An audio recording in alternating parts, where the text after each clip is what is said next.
بسم الله الرحمن الرحيم. الحديث الثالث عشر. زموږ د 40 د احادیثو سلسله شروع باغی کی 14 نمبر حدیث ده. عن ابي حمزه انس بن مالك رضي الله عنه خادم رسول الله صلى الله عليه وسلم عن النبي صلى الله عليه وسلم قال: لا يؤمن احدكم حتى يحب لأخيه ما يحب لنفسه. رواه البخاري ومسلم. د حضرت انس رضی الله تعالی عنہ روایت ده او دا د نبی کریم صلی الله علیه وسلم خادم او دا هغه خادم دی دا وایي چې ما د نبی کریم صلی الله علیه وسلم سره لس کال خدمت کړی دی، خو ما ته نبی کریم صلی الله علیه وسلم په دې لس کال کې چرته داسې نه دی ویلي چې دا کار تا ولې وکړو، دا کار دی ولې ونه کړو. د نبی کریم صلی الله علیه وسلم د اخلاقونو دومره متاثر و. دا فرمایي وایي چې ما ته نبی کریم صلی الله علیه وسلم فرمایلی دي چې په تاسو کې یو کس مؤمن نشي کېدی، مسلمان نشي کېدلی تر هغه وخته پورې چې دا انسان کم چیز د خپل ځان دپاره خوښوي نو چې د بل مسلمان دپاره هم دا خوښ کړي. په دې حدیث کې اسلام مونږ ته څه ترغیب راکوي؟ اسلام مونږ ته دا خبره راښیي چې کله هم تاسو کې یو انسان ځان ته وایي چې زه کامل مسلمان یم، کامل مؤمن یم، نو دا به څه کوي؟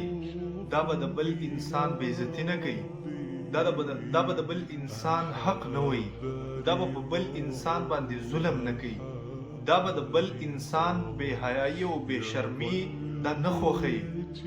دغه رنګې د بل مسلمان په هغې باندې به ظلم کول نه خوښوي.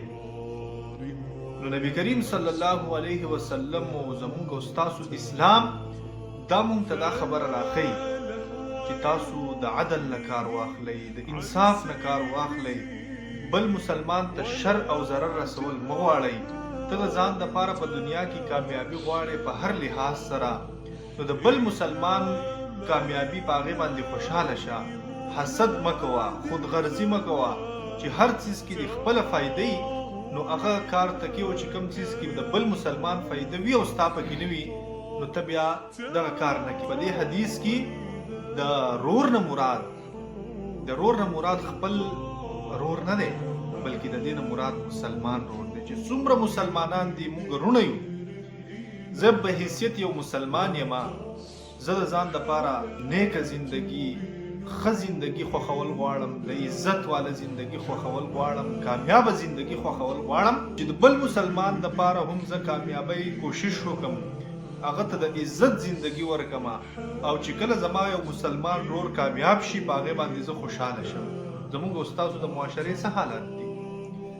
زما او ستا په معاشره کې یو انسان هغه ته الله رب العالمین عزت ورکو، هغه الله رب العالمین کامیاب کو، نو دا مسلمانان رونه دا به راولګي او د هغه خپې وهل به شروع کړي، د هغه سره به حسد او بغض شروع کړي او پش شا به پسې خبرې کوي، په مجلسونو کې به پسې خبرې کوي، وایي چې دلته ګورې دا خو بله ورځ دغلته کې خیرن پیرنو او په داسې حال کې ګرځېدلو، نن چې دی نو دې ته ګوره دا په داسې ګاډي کې ګرځي، یا الله رب العالمین دې له داسې عهده ورکړه نو دا نشي برداشت کولی.